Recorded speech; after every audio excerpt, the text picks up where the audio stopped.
Fear Business Roundtable is sponsored by two branding partners located under one roof right here in southeastern North Carolina. Pioneer Strategies is a strategic communication firm focused on helping you build success through effective strategic communication. Pioneer Specialties is your promotional products partner, ready to help you through the entire process from product research through product delivery. For more information about our sponsors, visit capefearbusiness.com.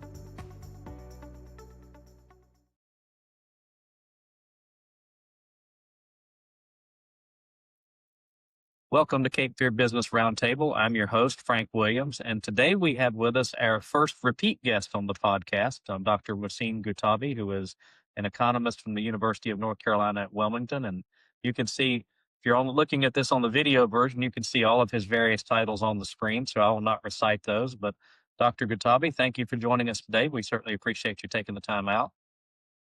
Thank you, Frank. Thanks for having me back. And today is going to be a little different because we're going to talk about an economic outlook for both what's happening now and what Dr. Guettabi sees coming up in 2026. And we're recording this on the 18th of December. It will probably be released the first week of January, so that's when people will see this. Hopefully the world won't change too much in those 2 weeks, but you never know. But I did want to just put out there that this will be delayed between recording time and the time of actual publication. But with that, I will turn it over to you and I'll ask questions, but I will let you take it from here and go through and tell us what you think the economy is going to be doing in this area. Thank you, Frank. So what I'm going to try to do is kind of provide a broad overview of what's happening at the national level, and then get down to the state of North Carolina, and then zoom in on our region a little bit. Before I get started, as you said, we're recording this on December 18th. Things change really quickly, so this is an assessment as of today. Right before we started recording, CPI numbers just came out, the ones that had been delayed. They're showing that right now the CPI over the last year increased by 2.7%, which is a little bit lower than it was the previous month, and some of the numbers that I will mention here in a second. So just kind of a really broad overview of the national economy. Most forecasters, whether it be banks or public forecasting agencies, see GDP next year around 2%, which is moderate. The thing that I emphasize to people quite a bit is it's been remarkable how resilient the economy has been. And one of the main reasons for said resiliency is because consumers have held up incredibly well. And when I say consumers, I mean that people have continued to spend even in the midst of labor market uncertainty. I have a note there about low hire, low fire. This is a theme that's been mentioned quite a bit for those of you in the region who came to the Economic Outlook by the Greater Wilmington Business Journal a few months ago, when the chairman from the Richmond Fed kind of hinted at the fact that they were having conversations with a lot of businesses who were essentially sitting on the sidelines, right? And so they're not willing to take on a lot of new employees, but at the same time, business is still okay, and therefore they're not laying off a mass number of employees. But there is this uncertainty that the labor market has essentially weakened. We're not adding a ton of new jobs, and there is not a lot of churn. When people are super optimistic about the labor market, they're fairly quick to leave a job and go search for something else. That certainly is not happening right now. I'd like to ask a question on that. I mean, I know Please. as a small business owner and also in some other roles I'm involved in, how hard it can be to find and keep good talent. Do you think that that's one of the reasons that businesses, even if they're in a tight spot, are hesitant to let good people go? 100%. And I'm really glad you interjected there, because I think that's actually one of the main reasons.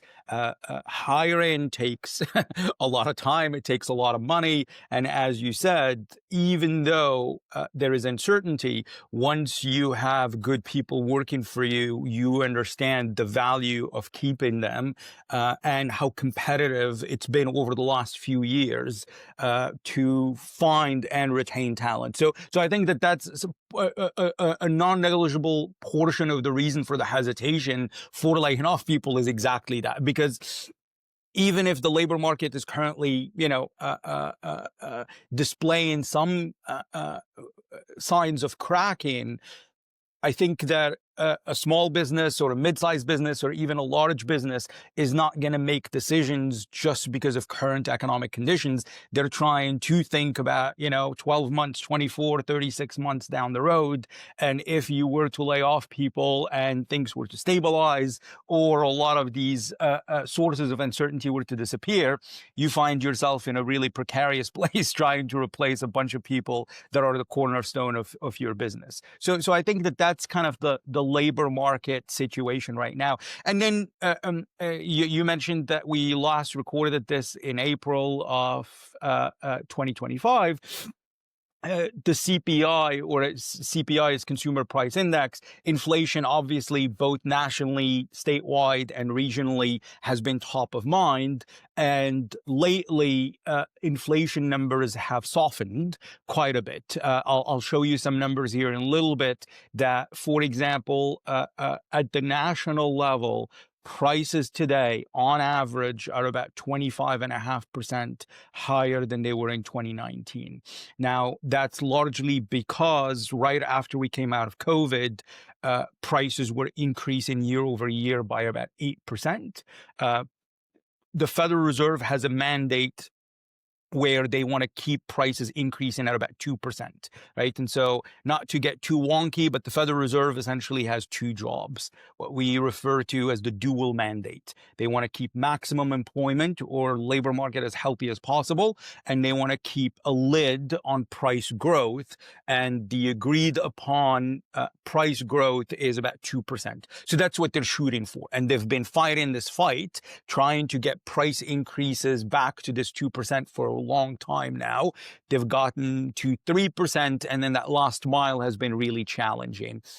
This morning's numbers, even though this presentation was prepared a couple of weeks back, today, December 18th, the numbers that came out say that inflation over the last year increased by about 2.7%, which is lower than it's been recently. So we're heading in the right direction. And it seems, at least for the time being, that a lot of the concerns about tariffs putting an immense amount of pressure on inflation have not played out yet. We can discuss later about whether or not we're comfortable projecting the rate of inflation going forward based on these numbers or not. But so the Federal Reserve is in this really challenging place of we really want the labor market to be healthy. So what do you do if you want the labor market to be healthy? Typically, you decrease interest rates in order to loosen economic activity. You're a small business owner. If the interest rates are a little bit lower, Frank is going to potentially want to expand. He's going to want to build a new facility. He's going to hire an additional administrative assistant. And so you decrease interest rates in order to loosen economic conditions. At the same time, what do you do if you're trying to quell inflation and put downward pressure on inflation? You raise interest rates in order to make it a little bit harder to borrow, in order to decrease consumer spending, ideally. So over the last few months, they've essentially hinted to us that they are more concerned about the labor market than they are about inflation, because they've been essentially cutting interest rates, and they've cut again as of last week, another 25 basis points.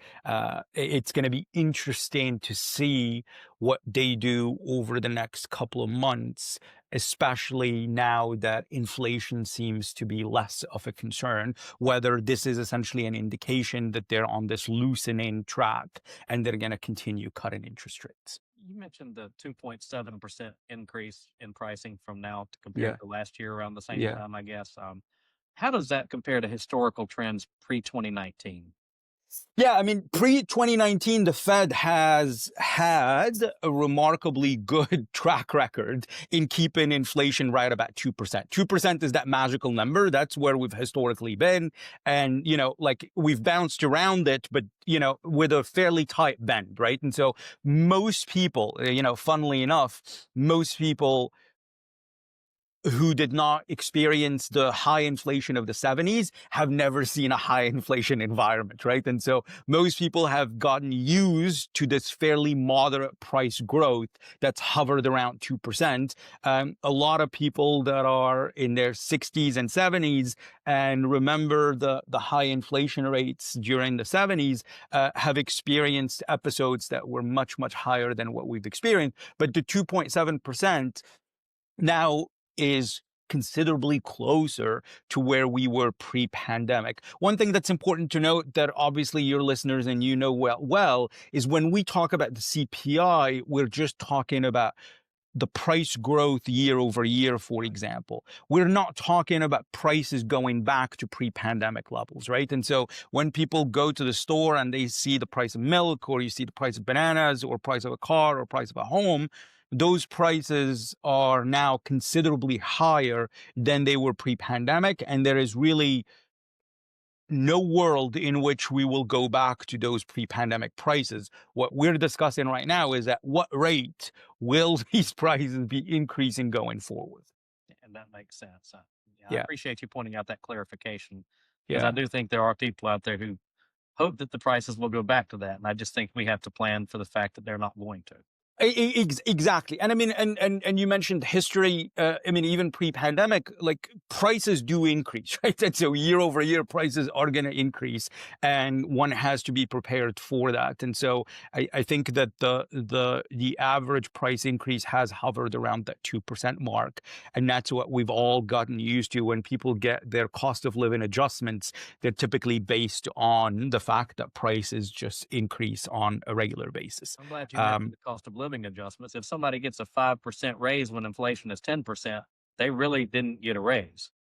Well, not only did they didn't get a raise, they actually lost purchasing power. They're 5% poorer. And this is a point that I try to emphasize, and I'm really glad you've mentioned it, is that when you look at your situation when you're sitting down doing a budget with your family and you're thinking about, am I better off? Am I worse off? Really, the two questions you care about is what's happened to my wages if you're a W-2 or a 1099 worker, and then what's happened to the price of stuff that I buy.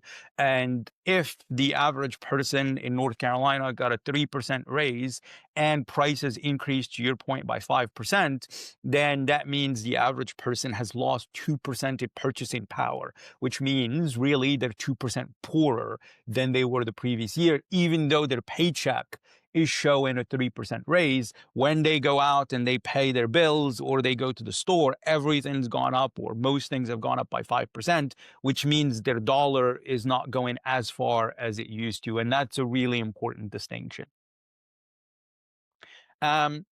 This is one of the other things, I mean, just to kind of stay at the national level, I don't want to belabor this too much, but there is obviously the fiscal bill at the national level has gotten a lot of attention and has changed things quite a bit for both consumers and businesses. For the most part, just to not spend too much time on this, it's fairly constructive in the short run, meaning that it's going to loosen people's pockets because tax rates have gone down. And so that should be positive for both businesses and individuals in the short run, which means it should support consumer spending.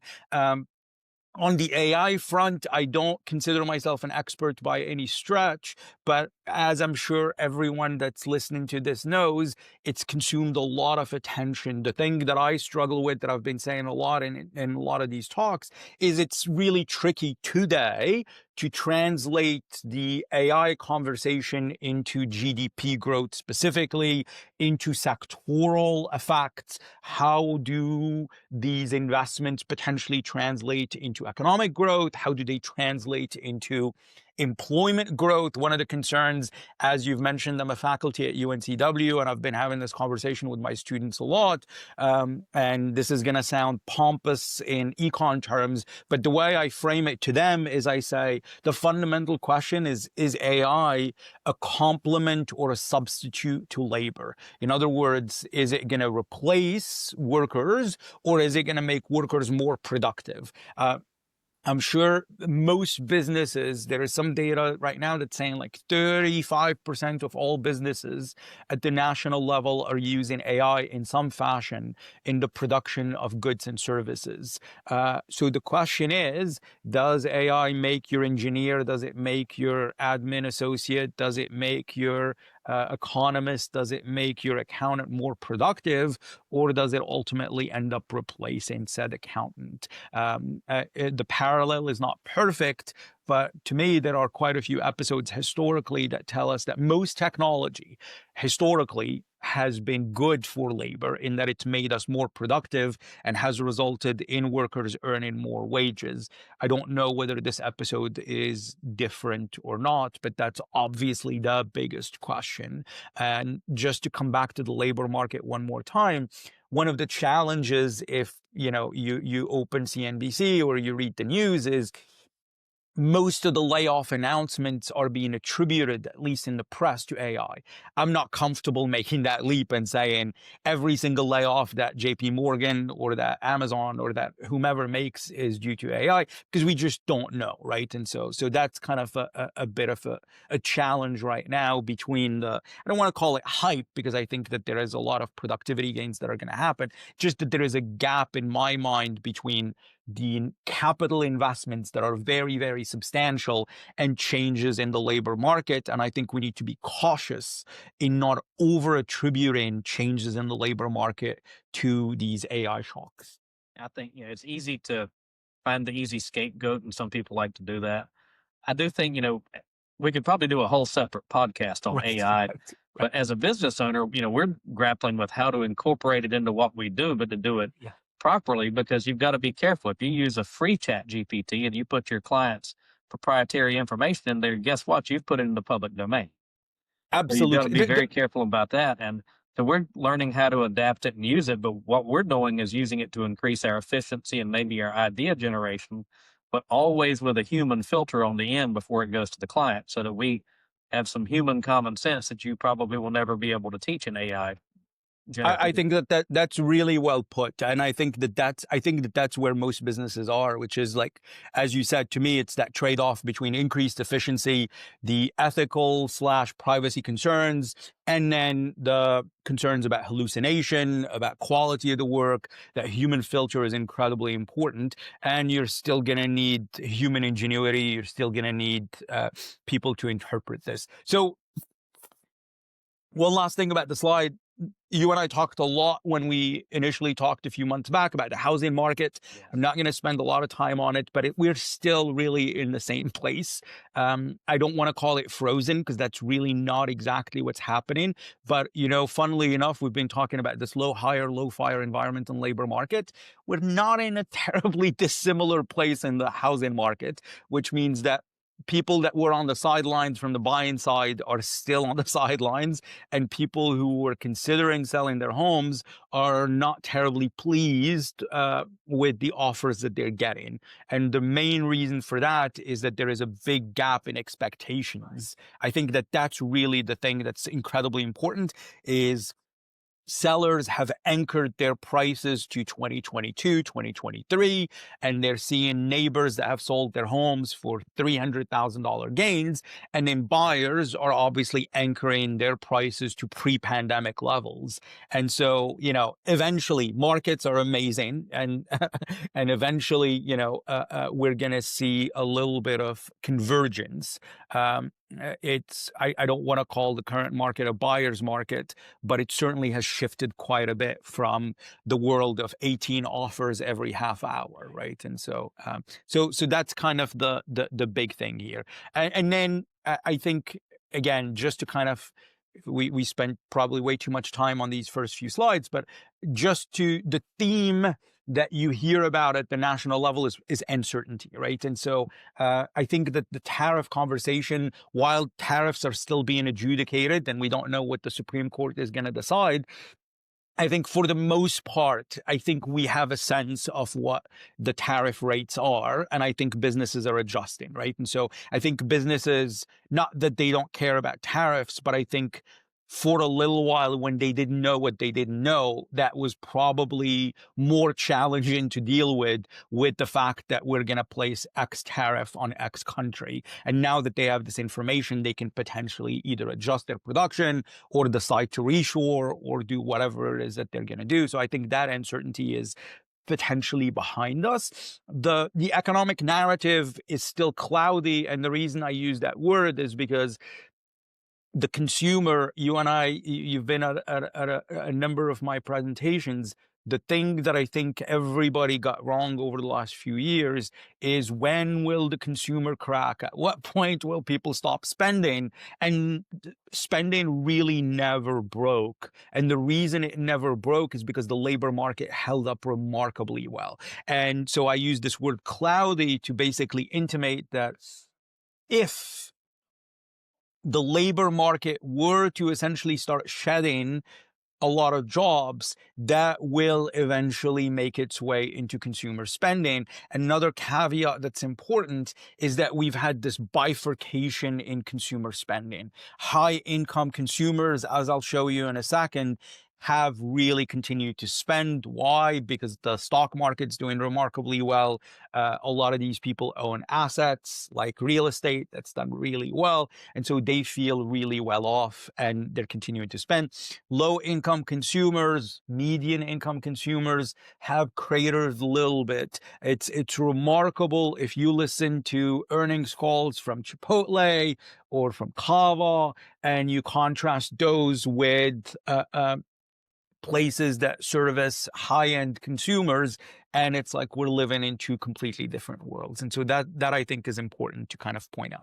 Before you get off of that slide, I think that I want to tie these two bullets together, because Please. obviously at the beginning of the tariff discussion, there was uncertainty because all people could do was speculate. We didn't have any data on what those tariffs were going to do. So to tie that into the narrative, you had the narrative filled by talking heads who had agendas to push and filled it with opinions they stated as fact.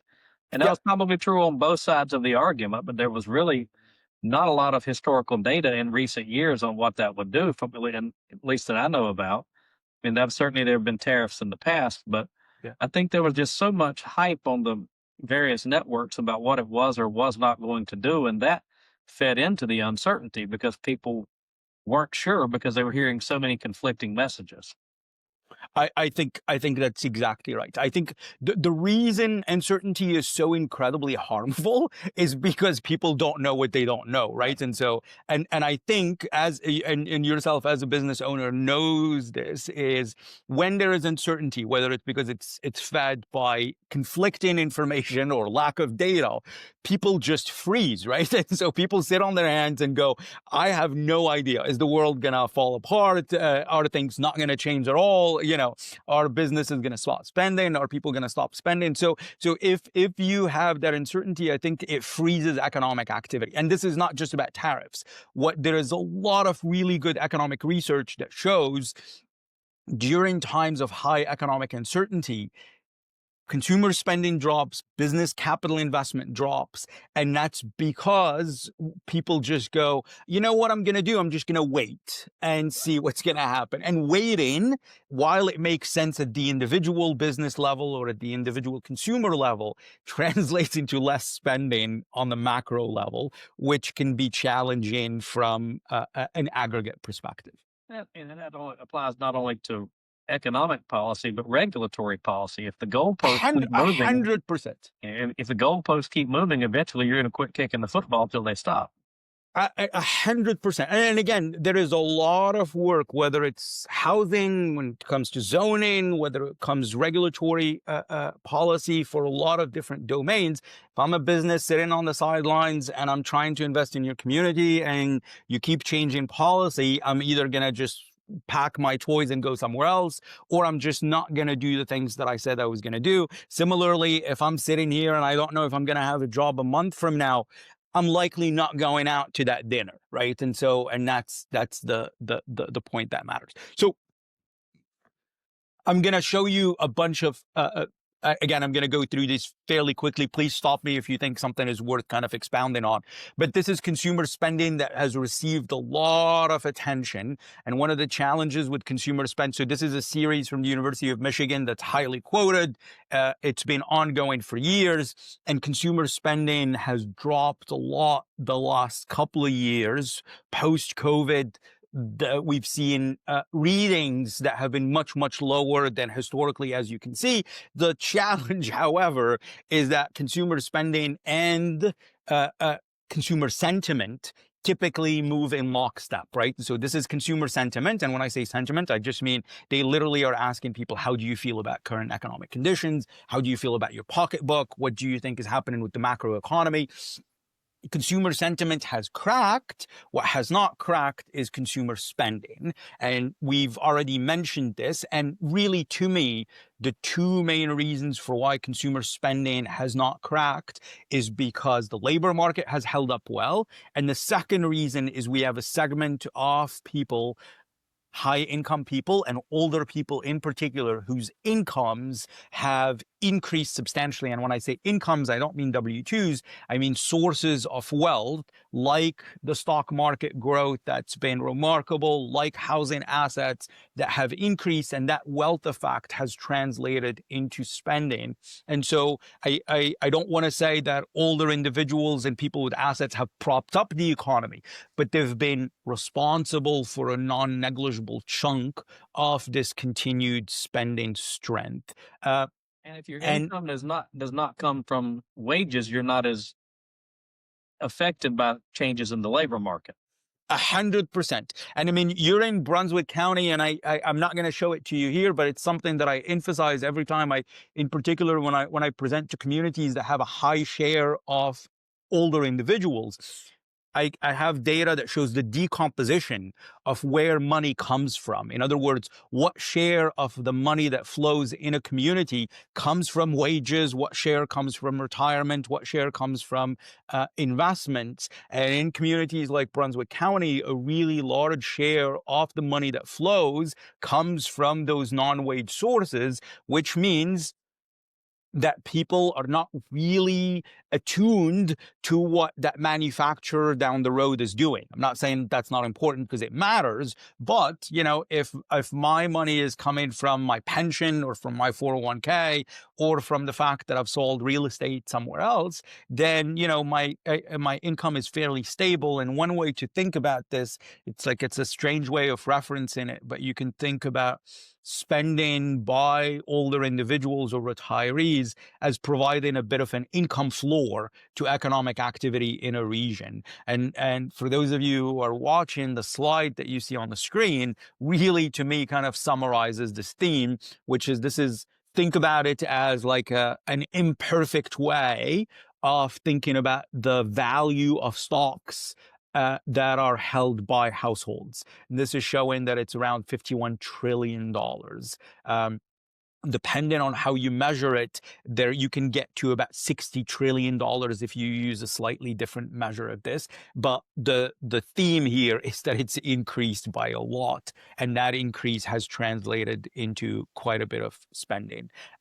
This is just the savings rate. I don't want to spend too much time on it. People are not saving a ton of money, but I think a lot of the headlines are overblown. A couple of years ago, we were saving about 2% of our disposable income. Right now, it's close to 5%. It's still lower than how much people were saving pre-pandemic, but it's rebounded quite a bit, which I think is healthy.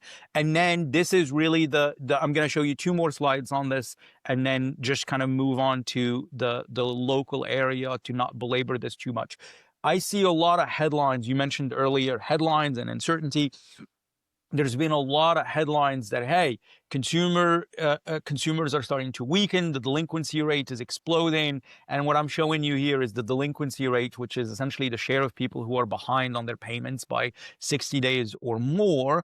And it's true that the share of consumers who are delinquent has increased to a level that's above pre-pandemic levels, but it's much, much lower than, for example, the Great Recession times, and it's only about 0.5 percentage point higher than pre-pandemic. And so again, there is a subsegment of the economy that is undoubtedly overstretched, but it's still really low. And if you want to look at something that I think really kind of crushes this theme of the consumer is really struggling, it's this slide, perhaps the most important one, which is, again, the headlines that catch most people's attention is debt levels are at record levels, right? And so now, if you just read that headline, you think that the economy is about to crash. However, to me, it's important to put it into context. And how do you do that? Well, by dividing those debt levels by income. And that's what you're seeing here. That's debt as a share of disposable income. And again, if you're not looking at this on video, what this is showing is that debt as a share of disposable income is essentially about 0.5 percentage point below where we were pre-pandemic. And while it's increased after COVID, it basically simply increased back to those pre-pandemic levels. So the picture here to me tells me that the consumer is actually in fairly good shape. And that's incredibly important to communicate to the average person. I know we won't get into this crosstab on today's discussion, but I'd love to see a crosstab of how that is across different segments of our economy, if there are different economic Yeah. sectors and economic classes as far as their Yeah. situation that are more or less affected by that. But that's a whole No, topic no, for but next year. but I think that that's an important point, and I think just a 10-second answer. Undoubtedly, big differences across income group, Right. and interestingly, across generations as well. By age group and by income group, the differences are fairly significant for the same reasons that we've mentioned earlier, right? And so if you are reliant heavily on wages and you work in a sector where wages did not increase by a lot, then obviously you're potentially struggling. If you're somebody that's experienced significant increase in wealth from the stock market and the housing market, then you're doing great. So I'm going to pivot to North Carolina, and then I'm going to jump to Wilmington. I'm going to skip the portion that I discussed where I discussed the change in federal policy regarding local government. I don't think it's relevant but I'm happy to answer any questions about it. We can So maybe do another anybody, podcast on that early yeah, next year. yeah, and you're well positioned to talk about that as well. Again, if you're in North Carolina, or if you're in the Southeast region, you know these statistics that I'm showing you, whether it's because you've attended one of my talks or because you drive to work every day and you see that the area has gotten really busy. Employment has grown a lot at the state level and at the regional level. I'm showing you here just data at the state level. The state of North Carolina added about 11% jobs over the last 6 years. It's still growing. It's no longer growing at the rate it was growing post-pandemic, but this is normal. So we're basically experiencing a normalization of growth. And I think that that's really the most likely scenario going forward, is that we're going to continue growing at those pre-pandemic growth rates and no longer at those insane growth rates that we saw over the last couple of years. I love maps. Again, if you're listening to us and not watching this, perfectly fine. All this is showing you is things that you probably already know, is that a lot of the states in the South have grown much faster than most of the rest of the country because of migration, because of relocation of companies.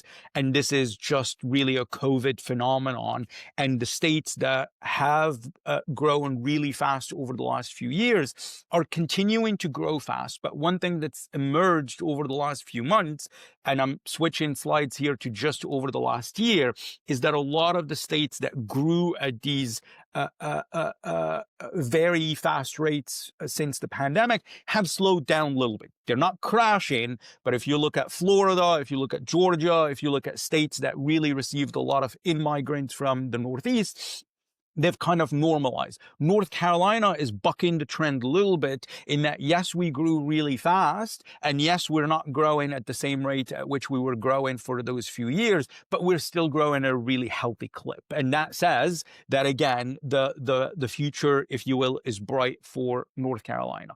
And this is just the same theme.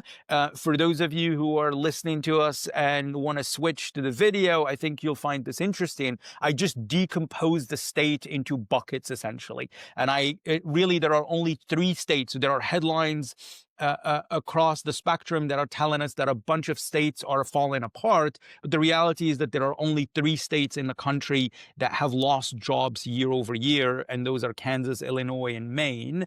And half the country is essentially growing at between 0 and 1%. So low growth. North Carolina, I position as the states that are in this medium growth. That's the green color. North Carolina added about 1.7% jobs. And then the fastest growing state in the country over the last year is South Carolina. That's growing at a little more than 2%. And so that's kind of the state level. I said I'm going to skip this. Really, the most important theme here is that there is this, I refer to it as a revisitation of the federal-local relationship, right? Who should pay for stuff? Who should administer programs? There are work requirements that are coming down the pike on Medicaid, on SNAP. And so local governments obviously have to adjust. Do they allocate resources more to certain things that used to be paid for by the federal government? Do they save more money? Do they cut programs? Do they raise taxes? Do they do nothing? Obviously, no 2 local governments are going to respond to this question the same way. But again, this is local governments obviously need to kind of sit down and figure out what is our purpose, what are the services that we should be providing for our residents, how should we be providing them, and where does the money potentially come from? Not easy to answer, but that's kind of the theme there. Like you said, we can sit down and have an hour conversation about that. I'll throw a Lithos comment into that. One of the challenges, that local governments have is how many of these services are mandated by the state or federal government. So the local governments are mandated to provide them. They're not given the resources to do it, and there are limitations on how they could generate the resources that they need. So that puts them in a very difficult spot. And I will not get any further onto that soapbox. No, but I think that's really important. And I can say this, that one of the things that will be interesting is that, for example, I'll just pick on the work requirements. For example, Medicaid and SNAP is largely administered by local governments, which means it's local government employees that would need to potentially enforce these work requirements, which means potentially a change in workloads, right? And so, or how people are allocating their time. But anyway, but I'm going to show you a few numbers at for our region's labor market. But before I do that, I really like looking at what's happening at the port level, because I think it tells us some interesting information that is related to what's happening at the national level, but also what's happening locally. So what you're looking at here is the value of imports that are coming through the port of Wilmington. And really the thing that I want to emphasize is one of the reasons that a lot of economists and a lot of market observers are having a hard time understanding the full inflationary effects of tariffs is because we don't understand whether a bunch of companies tried to jump the tariffs and essentially accumulate inventories, right? And so if you look at this data, so again, if you got us on video, this is, I'm just going to pick on March, for example. So this is March 2024 and March 2025. This says that the value of imports that were coming through the port of Wilmington in March 2024 was $684 million. In March of 2025, it was $727 million, right? So an increase of about $50 million. Now, is that partially because companies were trying to build up as much inventory as possible before the tariff? So if we fast forward to August, what we see here is that there is about a $250 million drop in the value of imports between August 2024 and August 2025, which I think is notable. So is the change that we're seeing permanent? Are these companies that are making temporary changes? I don't know.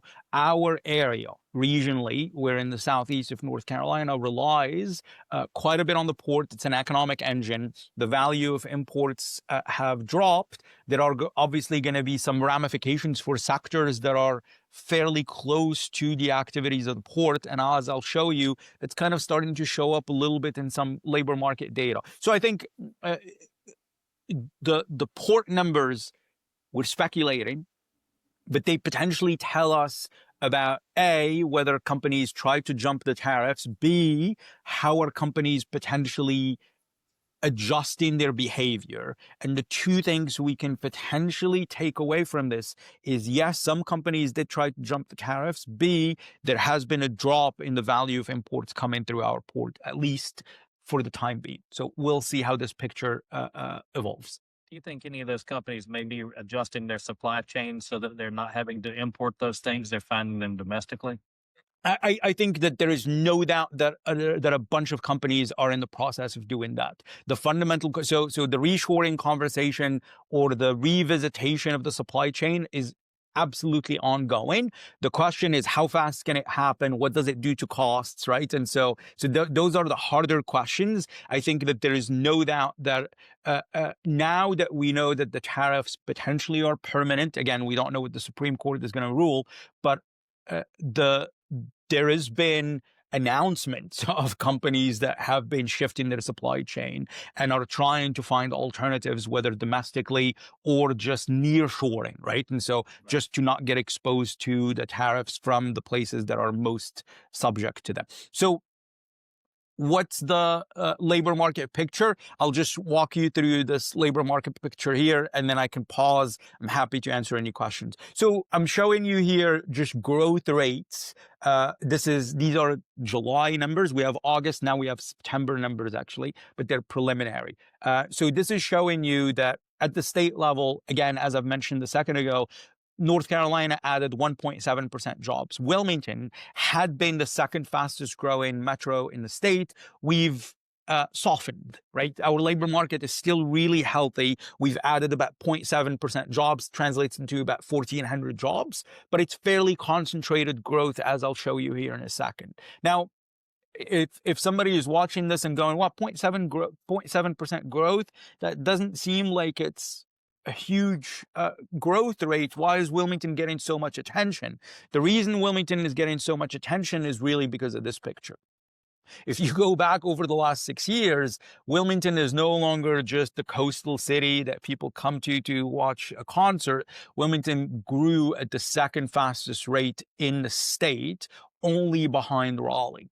And this is growth that's not just concentrated in leisure and hospitality or in retail. This is really broad growth across a bunch of sectors. This 15% growth is about 26,000 jobs across a variety of sectors, many of which pay really high wages. Can you go back to the prior slide for one moment? Sure. Oh, sorry. One thing, obviously, that jumps out at me on this slide is there's only one metro area that you have here that's in red that has a decline in employment growth. And I'm wondering, I'm speculating, is that related to Hurricane Helene? It is 100% related to Helene. Yeah. I should have paused on that. Yeah. So absolutely. So across all metro areas, every metro area over the last year, I mean, this is the strength of North Carolina, by the way. Every metro in the state is still adding jobs with the exception of Asheville. And that is, Asheville turned negative right around Helene. The other thing that's really important here is Asheville has been remarkably resilient. Just to give the listeners context, it's showing that Asheville's employment in aggregate is only 0.3% below the same time last year, which is an incredible amount of resilience given the degree of damage that we witnessed in the area. And so, yeah, I'm glad you pointed that out. And I visited that area not too far long after the storm, and the amount of devastation was amazing. So the fact that decline is that small, given what happened, is pretty amazing in and of itself. Really remarkable. It's a story of resilience, really. I mean, that's kind of, to me, the takeaway. Even though, as you said, it's red and it's negative, it's basically at the same level of employment it was as last year, which is really remarkable. And as you can see, so just to kind of confirm that, when you look at Asheville, July 2019 to July 2025, you see that Asheville has 6% more jobs today than it did pre-pandemic, and that the decline, if you will, in employment is recent and actually coincides with Helene. So again, the employment picture, if you're sitting and you're going, so what's the takeaway? The takeaway is Wilmington undoubtedly had an incredible run of 6 years. It is the second fastest growing metropolitan in the state. However, off late, we've seen a deceleration in growth. Sky's not falling. We've seen a deceleration. September numbers that are still preliminary actually show that a bunch of sectors that were fairly weak during the summer are doing much better. So when September numbers are confirmed, I'm going to release some data showing that we're kind of seeing a bit of a rebound regionally as well, even though, things are still perfectly fine. I'm going to show you two more things here that I think are really important and are going to get back to the point that you and I made at the beginning. I really like harping on this a lot because this is the affordability question, right? And so the average person that's listening to us or that is working a job somewhere really cares about two things. They care, obviously, do I get to keep my job, which they hopefully will, and then they care about what's going to happen to my wages. Are my wages going to go up or down? But more importantly, what's going to happen to what we refer to as real wages, which is wages after they've been adjusted for inflation. And this picture really kind of gives us a sense of what's happened over the last year. So I'm just going to pick on the state level, and then I'll talk about Wilmington here in a second. This says that on average, workers experienced in the state of North Carolina an increase in wages of about 4.2%. But prices on average increased by 3%, which means the average person has seen that their purchasing power has increased by 1.2%, right? And so, which is really good, meaning that their wages are at a minimum more than keeping up with inflation. However, for those of you that are looking at this on the screen, massive variation across the state, right? Some places have seen increases in wages, others have not. When we look at Wilmington, for the first time in almost 7 years, we're seeing a decrease in average wages in Wilmington. So again, just if you're looking at this picture and going, I'm confused. So the 0.9% decrease in Wilmington shows that wages on average decreased by about 1%. And prices have increased by 3%. So the average Wilmingtonian, if this is their scenario, essentially have lost 4% in purchasing power, or they feel 4% poorer than they did a year ago. But, and this is really the thing that's absolutely remarkable, and this is probably the most important picture of this conversation. If we expand the horizon and look at this picture over the last 6 years, you see a very, very different picture. What this is showing us is prices, and I started the conversation with this 45 minutes ago. Prices on average across the country, and this is why people, are upset at inflation, is because it strips us of purchasing power, makes us feel poorer. Prices have increased by about 25%. But North Carolina's success is largely due to the fact that not only have we added jobs, but wages have more than kept up with inflation, right? And so when you look at the statewide average, it shows us that wages, or average hourly wages in the state of North Carolina, increased by 33%. CPI, or price of stuff, increased by 25%, which means that the average North Carolinian has experienced about an 8% increase in wages. Wilmington has seen this massive increase in average hourly wages. This is showing us that average hourly wages increased by about 52.5% over the last 6 years. Which means, again, what if you're listening to this and you're throwing a lot of numbers at me, I have no idea why this matters. This is telling us that the average Wilmingtonian essentially has experienced a 26% or 27% increase in purchasing power, which means they feel 27% richer What does this translate into? This is why our restaurants are still busy. This is why people are still going shopping, because people, even while facing higher prices, have experienced an increase in wages. And if you're listening to this and you're going, this guy is talking a lot of nonsense, I didn't get a 50% increase, I feel your pain. This is a reflection of two things. One is Wilmington is diversifying really fast, which means a lot of the new jobs that are being created are higher paying wages. And this is reflected here. The other thing that this is showing us is that a bunch of sectors that were experiencing shortages of employees, as you noted a little while ago, have had to raise wages in order to lure workers or in order to retain them. You've mentioned the retention of talent. Because we were basically experiencing this war for talent, businesses had to raise wages, especially in sectors where there were these significant shortages. And I really think that this is, to me, the biggest part of the story. We started the conversation about what's going to happen to the consumer. As long as the consumer is feeling okay, and one of the challenges of how the average person feels is, are their wages keeping up with inflation? So if inflation does indeed get back to that 2%, the likelihood that people keep going out and spending money is high. And if the wage growth were to subside, that may eat up some of the spending power, if you will. But to tie these two slides together, I'm going to make a very simplistic analogy. The first one where you showed Wilmington had that decrease in wages. If somebody zeroed in on that, they could get really depressed if that's all they focused on. And that's the 100%. difference in day trading and trading for the long term. That's my analogy. It's the person who checks at their stocks every 3 hours and worries about what happened that hour versus the person who takes the long view and looks at the big picture. And I think that's what I would encourage people to do, even in your own personal situation. Yes, it's easy to get caught in the ups and downs, but look at the big picture. And if the big picture is not where you want it to be, then there might be some challenges there. And there are certainly a lot of people who their personal big picture does not match these what you see on this current slide. And I can come back to that at the end, but I just wanted to point out it's kind of like the difference between day trading and trading to the long term.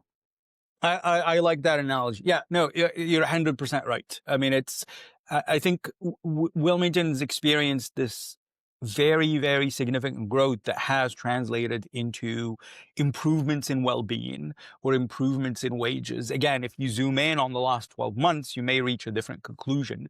And obviously, no two people are facing similar situations. But when you zoom out, the reality is the conditions have improved quite significantly. I joke whenever I show this that teal is good, pink is bad. This is an important picture that's messy, but I think it gives somebody that if you're sitting there and you go, well, I don't like these averages, I work in finance or I work in manufacturing and I want to see what's happening to my sector, I think this is a really nice picture. And so what I'm showing you, I'm just going to pick on healthcare or education and healthcare.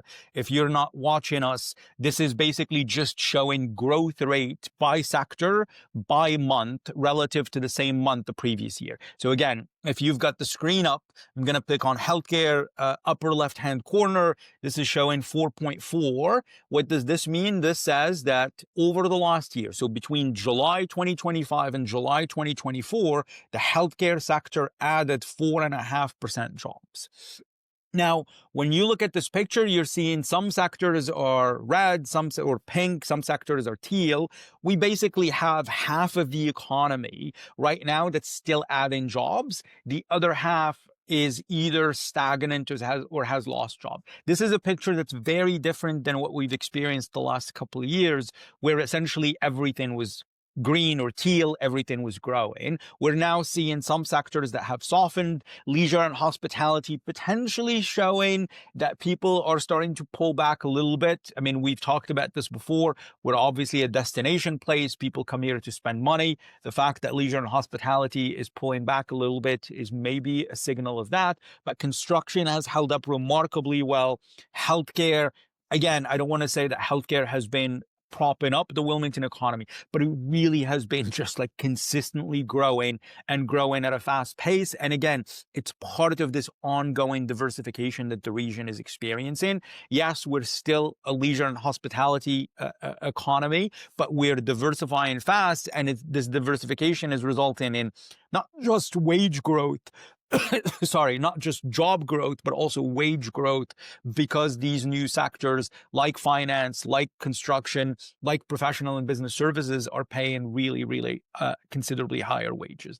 And again, you've made the analogy about day trading versus long-term investing. This next picture really does that for us. So just kind of keep this in the back of your head. And now I'm going to show you this picture, which also is really important, even though it's ugly, but I think it really does an excellent job of summarizing this. This is showing us the ratio of employment in 2025 relative to the same month in 2019. So again, let's pick on, for example, finance, right? So this 123 here, this finance number shows 123%. So this is saying that finance jobs, or the number of finance jobs in July of 2025, are 23% higher than they were in July of 2019. And every single sector in the economy has more jobs today than pre-pandemic. And in fact, a lot of the growth is happening in sectors that we don't traditionally associate with Wilmington. So I just want to make this point quickly. So look at leisure and hospitality. Leisure and hospitality shows 107%, which means there are 7% more jobs in leisure and hospitality today than there were in 2019. But when you look at, for example, finance, that number is 23%. When you look at the information sector, it's 19%. When you look at construction, it's 25%, which means non-traditional sectors are growing much faster than the traditional sectors. And again, the joke that I make, the bad joke that I make, which is, oh, if you dislike local government and you look at this and you say, oh, local government is only 65% of what it was 5-6 years ago, this is not local government getting decimated. This is largely the sale of the hospital, because we have to reclassify healthcare employment from local government employment into private sector healthcare employant. But again, that one, because yeah, it's the only pink one up here, and I do appreciate the fact that a UNCW guy made teal a good color. Exactly. Exactly. Yeah. I'm a homer. And so, but yeah, so I think that this is really important. And again, going back to your point about long-term versus short-term, this really, to me, like if you had to show a potential investor, if there is somebody that's thinking about investing in the area, and you want to show them one picture, it requires some explanation, but really this is the picture that I would show them, because it really does show an immense amount of strength. And again, this ongoing diversification that's important. I'm going to skip these. I'm going to just pause on this one, especially given that you're in Brunswick County. This is showing us domestic migration. Domestic migration, again, for those of you who are new to the area and you're wondering just how fast has the area changed, this is a really nice picture that summarizes that for you. Or if it's taken you a while to get a seat at your favorite restaurant, you can blame these domestic migration numbers. Or if you're thankful that if you own a business and you see that you have a lot of customers, this is really the main reason. Domestic migration is defined as people essentially changing locations from within the country. So again, we all talk about the number of people who have moved south from New Jersey or New York or from wherever. The thing that's really interesting, and the reason I'm pausing on this quickly, is most of the country has seen a deceleration in domestic migration. Even the winners, the Floridas, even the state of North Carolina has seen continued growth, but deceleration. Brunswick County, at least for the time being, is bucking that trend, right? And so we're still seeing essentially similar number of individuals moving down that we saw over the last couple of years, even when you see a deceleration towards New Hanover and Pender, but that really has not happened. However, and you're well positioned to know that, 2 more points, and then I'm done. Happy to answer any questions. Is the biggest consequences from this massive domestic migration has been immense stress on housing prices. And to me, again, I said earlier, if you're trying to pitch to an investor the area, you should show them that picture of industrial growth. If you're trying to explain to somebody why we should invest in the housing stock, to me, this is the picture that you show them, because it's showing the ratio of median home prices to median household income. And again, just to kind of explain what we're looking at here, you can almost think about these numbers as the number of years it would take you off income in order to buy a home, right? So the number where I am, New Hanover County, that number is 5.66, which says that it would basically take you 5.5 years worth of income in order to be able to buy a home. And that number may not mean anything to the average person listening to us, but those numbers typically pre-pandemic were 3.5. And they've been going up and up and up. And why have they been going up? Really, it's because of this. They've been going up because, they've been going up largely because of this, because we've essentially experienced a really big increase in housing prices that has been much more pronounced than the increase in median wages. So that's really the biggest problem that we've seen. And this is why, again, when we talk about overdevelopment, I don't really subscribe to that explanation, because if we had overdevelopment, we would have seen significant downward pressure on prices, and that really just has not happened. In fact, we're still seeing this gap between prices and inflation, home prices and wages. I'm certainly not an economist, but I do remember the law of supply and demand. And Yeah. If something's in demand and the supply doesn't meet the demand, the price goes up. And That's what's happening with housing. yeah, that's a good conclusion to all of this. And again, if I'm gonna stop here, we've gone for probably way too long. This is, again, just to belabor this point once more, the 54 here, or the 0.54 in New Hanover County, shows us that 54% of all renters are what we refer to as housing burdened, meaning they're paying more than 30% of their income towards rent. Again, so this is for all the people that complain about the number of apartments going up. This is still a huge problem in the area. And you don't have to think about renters. You can think about it from a business perspective. If you're a firm trying to relocate to the area, you want people to be able to afford to live here. And the only way you do that is by continuing to increase the supply of housing, because really having a high share of individuals who are housing burdened makes the area ultimately unattractive for would-be workers. And that's a real challenge. I'm going to stop because I think we've given the listeners, watchers, way too much information and went way too long. But that's because I kept asking questions, interjecting. No. Unsolicited opinions into the middle of it. But I think I've asked all of my questions as we've gone through. But this sounds good. I'm fascinated by this stuff. I'm a junkie for this.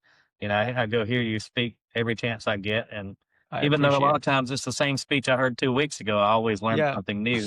I know you've started releasing an economic report or economic update. Tell us about that and how people can get that. Yeah. So please. Thank you for mentioning that. Yeah. So we've started releasing a monthly economic update. The idea is to do a deep dive on topics that people care about in the Southeast region throughout the state of North Carolina for the time. So we're building a website at the university to kind of have a repository for all of this stuff. But for the time being, I'm releasing them on LinkedIn. So please follow us, reach out if you want. I'll give you my email if you want to be added eventually to the a newsletter that we're going to be releasing. But for the time being, we're releasing them on LinkedIn.